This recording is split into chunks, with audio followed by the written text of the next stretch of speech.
Hello वांगसे lover, कैसे हैं आप सब लोग। आई होप आप सब लोग अच्छे होंगे। तो चलिए शुरू करते हैं वी मीट अगेन का नेक्स्ट पार्ट। स्टोरी शुरू करने से पहले जो मेरे चैनल पर नए आ रहे हैं प्लीज़ मेरे चैनल को सब्सक्राइब कर दीजिए और बेल आइकन का बटन दबाना मत भूलिएगा। और हाँ, प्लीज़ बैकग्राउंड नॉइज़ को इग्नोर कीजिएगा। चलिए शुरू करते हैं वी मीट अगेन का नेक्स्ट पार्ट। पिछले पार्ट में हमने देखा था कि जियांगचंग विहिंग को जियांग मैंशन में लेकर आ गया था, लेकिन मैडम यू को जब यह बात पता चली कि विहिंग प्रेग्नेंट है तो मैडम यू ने विहिंग को अपने घर में रखने से इनकार कर दिया था। विहिंग बुरी तरह से टूट गया था, लेकिन जियांगचंग विहिंग से कहता है जब तक तुम्हारा ये भाई जिंदा है तुम्हें इस बात की चिंता करने की कोई ज़रूरत नहीं है। अब देखते हैं आगे। जियांगचंग विहिंग का लगेज लेता है और विहिंग का हाथ पकड़ता है और कहता है चलो मेरे साथ। ऐसा कहकर जियांगचंग विहिंग को अपनी कार में बिठाता है और विहिंग का लगेज भी कार में रखता है और कार स्टार्ट कर देता है। विहिंग हैरानी से जियांगचंग की तरफ देखता है और कहता है जियांगचंग हम कहाँ जा रहे हैं। जियांगचंग मुस्कुरा देता है और कहता है मैं तुम्हारे लिए एक अपार्टमेंट खरीद रहा हूँ, तुम उस अपार्टमेंट में रहना, लेकिन अपार्टमेंट खरीदने में 2-3 दिन का समय लगेगा, तब तक तुम वैनकिंग के यहाँ रह सकते हो, मैं वैनकिंग से बात करता हूँ। ऐसा कहकर जियांगचंग अपनी कार को वैनकिंग के अपार्टमेंट की तरफ ले जाता है। विहिंग मना करता है, लेकिन जियांगचंग कहता है वैनकिंग बहुत अच्छी लड़की है, वो कुछ दिनों के लिए तुम्हें अपने पास रख सकती है। जियांगचंग अपनी कार को सीधे वैनकिंग के अपार्टमेंट के सामने रोकता है। उसके बाद वह कार करता है और विहिंग लगेज को डालता है। विहिंग जियांगचंग की तरफ देखता है और कहता है नहीं जियांगचंग, मुझे वैनकिंग के यहाँ नहीं रहना है, वैनकिंग मेरे बारे में क्या सोच रही होगी। जियांगचंग विहिंग की तरफ गुस्से से देखता है और कहता है वैनकिंग की सोच मेरी मोम की तरह बुरी नहीं है, वैनकिंग बहुत अच्छी लड़की है, वह तुम्हारा अच्छे से ख्याल रखेगी। ऐसा कहकर वह विहिंग का हाथ करता है और वैनकिंग के अपार्टमेंट के सामने आकर खड़ा हो जाता है और बेल रिंग करता है। थोड़ी देर में ही वैनकिंग दरवाज़ा खोलती है और विहिंग और जियांगचंग को सामने देखकर मुस्कुरा देती है और कहती है जियांगचंग यहाँ क्या कर रहे हो। जियांगचंग वैनकिंग की तरफ देखता है और कहता है कि क्या हमें अंदर नहीं बुलाओगे। वैनकिंग मुस्कुरा देती है और कहती है हाँ क्यों नहीं, अंदर आ जाओ। विहिंग और जियांगचंग जब अंदर आ रहे थे तो वैनकिंग की नज़र विहिंग पर पड़ती है। उसका चेहरा बहुत पेल नज़र आ रहा था, ऐसा लग रहा था कि वह कई दिनों से बीमार है। वैनकिंग इशारे से जियांगचंग से पूछती है क्या हुआ है। जियांगचंग भी इशारे से कहता है मैं तुम्हें सब कुछ बताऊंगा। जियांगचंग विहिंग को काउच पर बैठा देता है और वैनकिंग की तरफ देखता है और कहता है वैनकिंग क्या तुम पानी ले आओगी। वैनकिंग हाँ में अपना सर हिलाती है। फिर जियांगचंग और विहिंग के लिए पानी लेकर आती है। वैनकिंग भी वहीं पर बैठ जाती है। जियांगचंग वैनकिंग की तरफ देखता है और कहता है वैनकिंग क्या कुछ दिनों के लिए विहिंग तुम्हारे यहाँ रह सकता है। वैनकिंग जब यह सुनती तो हैरान हो जाती है और कहती है हाँ क्यों नहीं रह सकता। उस वक्त विहिंग पानी पी रहा था, लेकिन पानी पीते पीते रुक जाता है क्योंकि जियांगचंग विहिंग के बारे में वैनकिंग को कुछ बताने वाला था, लेकिन विहिंग इशारे से मना करता है कि वैनकिंग को उसकी प्रेगनेंसी के बारे में कुछ मत बताओ। लेकिन जियांगचंग वैनकिंग की तरफ देखता है और कहता है वैनकिंग विहिंग तुम्हारे यहाँ कुछ दिन रहेगा, मैं विहिंग के लिए अपार्टमेंट खरीद रहा हूँ, लेकिन उसके लिए मुझे 2-4 दिन का समय लगेगा, तब तक विहिंग तुम्हारे यहाँ रुक सकता है। एक्चुअली में विहिंग प्रेग्नेंट है। वैनकिंग जब यह सुनती है तो हैरानी से विहिंग की तरफ देखती है। विहिंग अपनी नज़रें नीचे कर लेता है, लेकिन वैनकिंग जब विहिंग को इस तरह देखती है तो वह जियांगचंग की तरफ देखती है और कहती है तुम विहिंग को अपने घर क्यों नहीं ले गए। फिर जियांगचंग कहता है मैं ले गया था, लेकिन मॉम विहिंग को अपने घर में नहीं रखना चाहती, इसलिए मैं तुम्हारे पास लेकर आया हूँ, कुछ दिनों की बात है, तुम एडजस्ट कर लो, फिर मैं विहिंग को यहाँ से ले जाऊँगा। वैनकिंग कहता है इसकी कोई ज़रूरत नहीं है, विहिंग की जब तक डिलीवरी नहीं हो जाती तब तक वह यहीं रहेगा, तुम क्या पागल हो, विहिंग को एक अकेले अपार्टमेंट में छोड़ने वाले हो, वहाँ पर उसका ख्याल कौन रखेगा। जियांगचंग और विहिंग हैरानी से वैनकिंग की तरफ देखने लगते हैं। जियांगचंग वैनकिंग की तरफ देखता है और कहता है वैनकिंग क्या तुम्हें इस बात से कोई प्रॉब्लम नहीं है, विहिंग प्रेग्नेंट है, तुम कुछ पूछना नहीं चाहोगी। वैनकिंग मुस्कुरा देती है और कहती है नहीं जियांगचंग, मैं कुछ भी नहीं पूछना चाहूँगी, मैं इस बात से हैरान नहीं हूँ, तुम शायद भूल रहे हो कि मैं डॉक्टर की पढ़ाई कर रही हूँ और मेरे सामने कई ऐसे केसेस आ चुके हैं जिसमें लड़के प्रेग्नेंट हो चुके हैं, इसलिए मैं इस बात से बिल्कुल हैरान नहीं हूँ। विहिंग अपनी नज़रें नीचे करके वैनकिंग की तरफ देखता है और फिर कहता है वैनकिंग क्या तुम मुझसे कुछ नहीं पूछना चाहोगी कि मैं प्रेग्नेंट कैसे हुआ। वैनकिंग मुस्कुरा देती है और कहती है नहीं, बिल्कुल भी नहीं पूछना चाहूँगी, जब तुम्हें महसूस होगा कि मुझे कुछ बताना है तो तब तुम मुझे बता देना, लेकिन अभी फिलहाल मैं तुमसे कुछ भी नहीं पूछना चाहूँगी। जियांगचंग जब वैनकिंग की ऐसी बातें सुनता है तो मुस्कुरा देता है और कहता है कि मैंने अपनी लाइफ का एक बेस्ट डिसीजन किया, तुम्हें अपना लाइफ पार्टनर बनाने का, तुम इतनी इंटेलिजेंट हो मुझे पता नहीं था। वैनकिंग जब यह सुनती है तो गुस्से से जियांगचंग की तरफ देखती है और कहती है मैं पहले से ही इंटेलिजेंट थी। उसके बाद वैनकिंग विहिंग की तरफ देखती है और कहती है विहिंग वैनिंग का रूम खाली है, वैनिंग अपनी पढ़ाई के लिए अब्रॉड गया है मेरे अंकल के पास, जब तक वैनिंग नहीं आता तब तक तुम उसके रूम में रह सकते हो। फिर उसके बाद वैनकिंग जियांगचंग की तरफ देखती है और कहती है चैंग तुम विहिंग को वैनिंग के रूम में ले जाओ, तब तक मैं विहिंग के लिए कुछ के लिए बना देती हूँ। विंग जब यह सुनता है तो कहता है वैनकिंग मुझे भूख नहीं है, वैनकिंग गुस्से से विंग की तरफ देखती है और कहती है, तुम्हें भूख हो या चाहे ना हो, तब भी तुम्हें खाना, तुम शायद भूल रहे हो कि तुम प्रेग्नेंट हो, तुम्हें अपने लिए नहीं अपने होने वाले बच्चे के लिए खाना पड़ेगा। उसके बाद वैनकिंग जियांग चैंग की तरफ देखती है और कहती है, चैंग तुम विंग को वेनिंग के रूम में ले जाओ, तब तक मैं विंग के लिए कुछ बनाकर लाती हूँ। ऐसा कहकर वैनकिंग की तरफ चली जाती है। जियांग चैंग विंग की तरफ देखता है और कहता है, चलो मैं तुम्हें जाता हूँ। ऐसा कहकर जियांग चैंग विंग का लगेज ले लेता है। विंग जियांग चैंग से अपना लगेज मांगता है, लेकिन जियांग चैंग कहता है, तुम्हें उठाने की जरूरत नहीं है, मैं हूँ ना यहाँ पर। ऐसा कहकर जियांग चैंग विंग का हाथ पकड़ता है और उसे वेनिंग के रूम में लेकर आता है। उसके बाद वह विंग की तरफ देखता है और कहता है, तुम जाकर पहले फ्रेश हो जाओ। हाँ में अपना सर हिलाता है और उसके बाद अपने लगेज से अपने लिए कपड़े निकालता है और वॉशरूम में चला जाता है। थोड़ी देर बाद विंग वॉशरूम से बाहर निकलता है, तब तक वैनकिंग भी वहाँ आ चुकी थी। उसके हाथ में एक बॉल था जिसमें सूप था। वैनकिंग विंग की तरफ देखती है और कहती है, चलो बैठ जाओ, मैं तुम्हारे लिए सूप बना रही हूँ, ये हेल्थ तुम्हारे होने वाले बच्चे के लिए बिल्कुल परफेक्ट। ऐसा कहकर वैनकिंग सूप को वहीं के पास के टेबल पर रख देती है। विंग भी जाकर बेड पर बैठ जाता है। जियांग चैंग उस सूप को लेता है और विंग को अपने हाथों से पिलाने लगता है। विंग जब यह देखता है तो उसकी आंखों से आंसू बहने लगते हैं। तभी जियांग चैंग अपने थंब से विंग के आंसुओं को पोंछता है और कहता है कि मैंने तुमसे मना किया है ना, मत रो, मैं तुम्हारे पास हूँ, तुम्हारा भाई अभी भी जिंदा है, मुझे तुम्हारे आंखों के आंसू बिल्कुल अच्छे नहीं लग रहे हैं, इसलिए आइंदा मेरे सामने रोने की कोशिश मत करना। अगर मैंने तुम्हें दोबारा रोते हुए देखा ना तो मैं तुम्हारी टांगें तोड़ दूंगा। विंग रोते हुए मुस्कुरा देता है और जियांग चैंग की तरफ देखता है और कहता है, चैंग तुम बचपन से कहते आए हो कि तुम मेरी टांगें तोड़ दोगे, लेकिन आज तक तो तुमने मेरी टांगें नहीं तोड़ी। जियांग चैंग गुस्से से विंग की तरफ देखता है और कहता है, आइंदा तुम्हें रोता हुआ देखा ना तो मैं सचमुच इस बार तुम्हारी टांगें ही तोड़ दूंगा। उसके बाद जियांग चैंग विंग को सूप पिलाने लगता है। विंग भी चुपचाप सूप पी लेता है। जियांग चैंग विंग की तरफ देखता है और कहता है, अब तुम आराम करो, मैं चलता हूँ, लेकिन कल सुबह तैयार रहना, तुम्हें डॉक्टर के पास ले जाना है। विंग जब यह सुनता है तो हैरानी से जियांग चैंग की तरफ देखता है और कहता है, डॉक्टर के पास, मगर क्यों? जियांग चैंग विंग की तरफ देखता है और कहता है, तुम शायद भूल रहे हो कि तुम प्रेग्नेंट हो, तुम्हें हर मंथ अपना चेकअप करवाना चाहिए, मैं तुम्हें डॉक्टर के पास ले जा रहा हूँ, तुम्हारी मेडिसिन भी तो चालू करवानी है।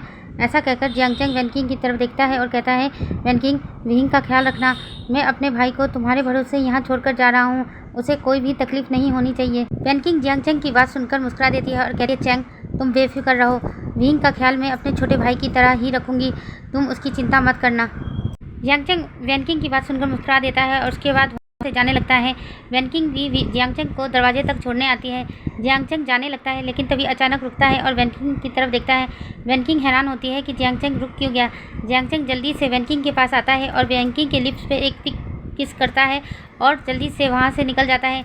वैनकिंग जब यह देखती है तो मुस्कुरा देती है और फिर वह दरवाज़ा लॉक करके अंदर आ जाती है और फिर विंग के रूम में जाती है। विंग अपनी आंखें बंद करके लेटा हुआ था। वैनकिंग जब यह देखती है तो मुस्कुरा देती है और कहती है, विंग जैसे ही अपने नाम सुनता है तो वैनकिंग की तरफ देखता है और उठ के बैठने की कोशिश करता है।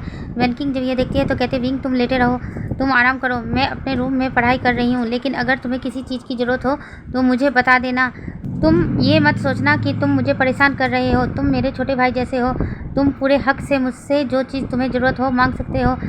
विंग हाँ में अपना सर हिलाता है। उसके बाद वैनकिंग अपने रूम में चली जाती है अपनी स्टडी करने के लिए। विंग अपनी आंखें बंद करे हुए बांगजी के बारे में ही सोच रहा था और अपने टमी को सहला रहा था। सहलाते सहलाते विंग को कब नींद आ जाती है विंग को पता ही नहीं चलता है। डिनर टाइम में वैनकिंग विंग के रूम में आती है और विंग को जगाने लगती है। विंग अपनी आंखें खोलकर देखता है तो वैनकिंग उसके सामने खड़ी थी और मुस्कुरा रही थी। वैनकिंग उसकी विंग देखती है और कहती है, विंग उठ जाओ और थोड़ा फ्रेश हो लो और आके डिनर कर लो, रात काफ़ी हो गई है, मैं तुम्हें 2 बार आई थी जगाने लेकिन तुम सो रहे थे, मैंने सोचा तुम्हें डिस्टर्ब ना करूं, लेकिन अब तुम्हें कुछ खाना चाहिए। विंग हाँ में अपना सर हिलाता है और उसके बाद उठकर सीधे वॉशरूम चला जाता है फ्रेश होने के लिए। फ्रेश होने के बाद वह बाहर आता है तो वैनकिंग अभी भी उसका इंतज़ार कर रही थी। वैनकिंग विंग को देखती है और कहती है, चलो डिनर टेबल पर चलते हैं, हम दोनों एक साथ ही डिनर करेंगे। विंग जब यह सुनता है तो हैरान हो जाता है और कहता है, वैनकिंग तुमने अभी तक डिनर नहीं किया। वैनकिंग कहती है, तुमने अभी तक नहीं खाया तो मैं कैसे खा सकती हूँ, चलो एक साथ ही खाएंगे। उसके बाद विंग और वैनकिंग डिनर टेबल पर आते हैं। डिनर टेबल पर आकर विंग देखता है कि वैनकिंग ने बहुत कुछ बना रखा है। ये देखकर विंग हैरान हो जाता है और वैनकिंग की तरफ देखता है और कहता है, वैनकिंग तुम्हें इतना कुछ बनाने की ज़रूरत नहीं थी।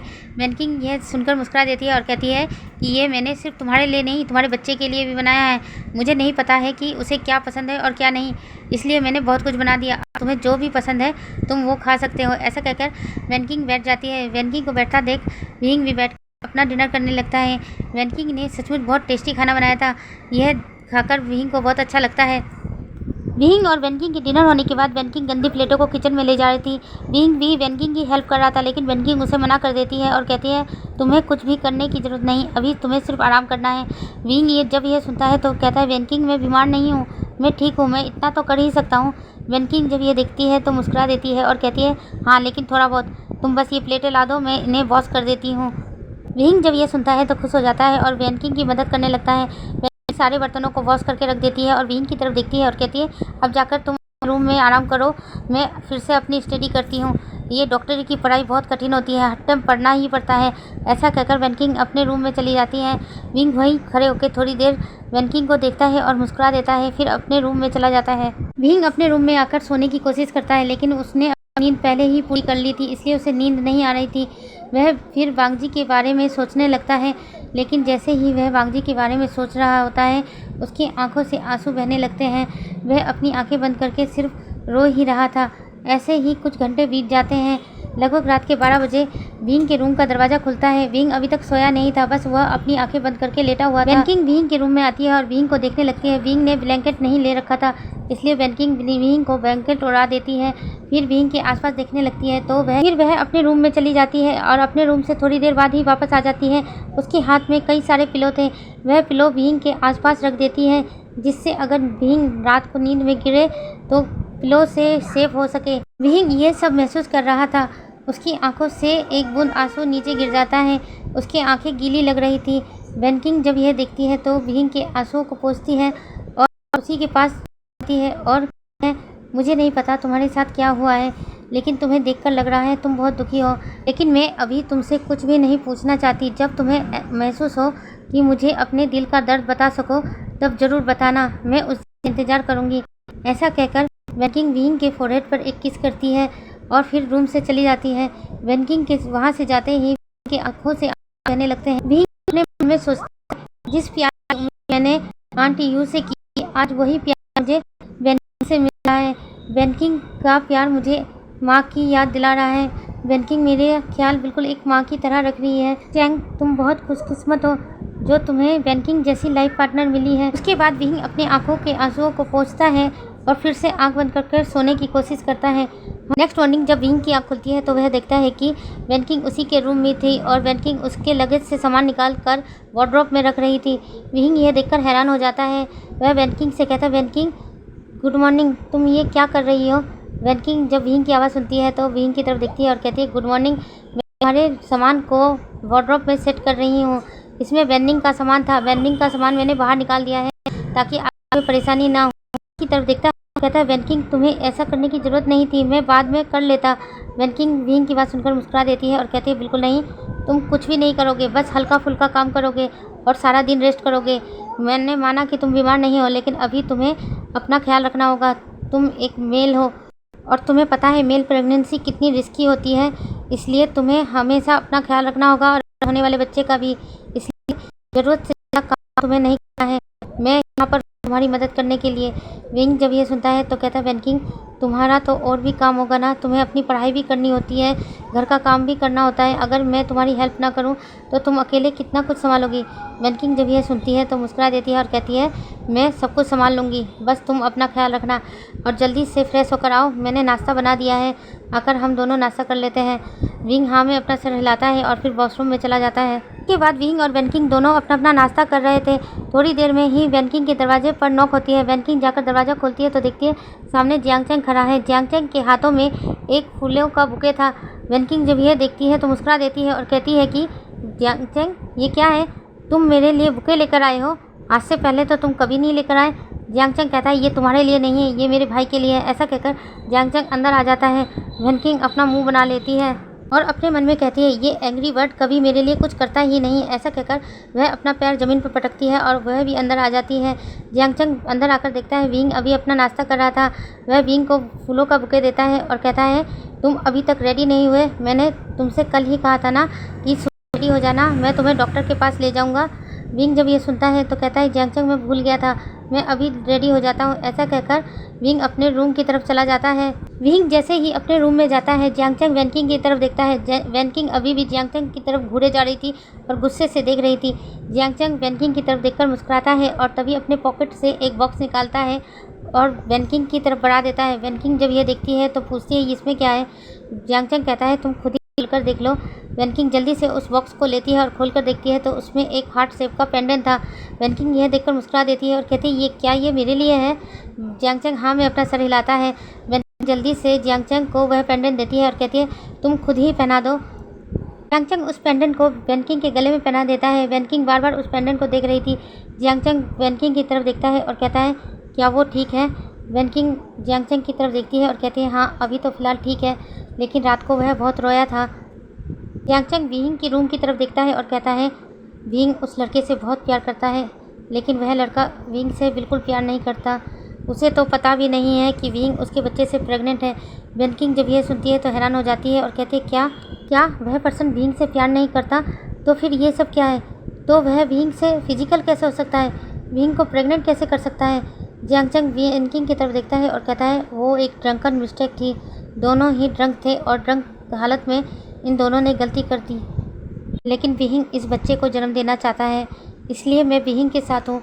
मैं अपने भाई का साथ नहीं छोड़ना चाहता वैनकिंग, और मैं भी नहीं छोड़ूंगी। ऐसा कहकर वैनकिंग जियांगचंग को गले से लगा लेती है और थोड़ी देर बाद जियांगचंग से दूर होती है और कहती है तुम यहीं रुको, मैं रेडी होकर आती हूँ। जियांगचंग जब यह सुनता है और कहता है तुम रेडी होने जा रही हो, लेकिन तुम कहीं जा रही हो क्या। वैनकिंग कहती है हाँ, तुम दोनों के साथ नहीं जाऊँगी। जियांगचंग जब यह सुनता है तो हैरानी से वैनकिंग की तरफ देखता है और कहता है वैनकिंग तुम्हें हमारे साथ जाने की ज़रूरत नहीं है। वैनकिंग जियांगचंग की तरफ देखती है और कहती है मुझे ही तुम्हारे साथ जाने की ज़रूरत है। विंग प्रेग्नेंट है और विंग मेरे साथ रहना है। डॉक्टर क्या कहेगा मुझे वो सब सुनना है। विंग का मुझे किस तरह से ख्याल रखना है ये सब तो मुझे जानना होगा ना। और तुम दोनों के साथ अगर एक लेडी होगी तो तुम दोनों के लिए ही अच्छा है। ऐसा कहकर वैनकिंग अपने रूम में चली जाती है। जियांगचंग जब यह सुनता है तो मुस्कुरा देता है।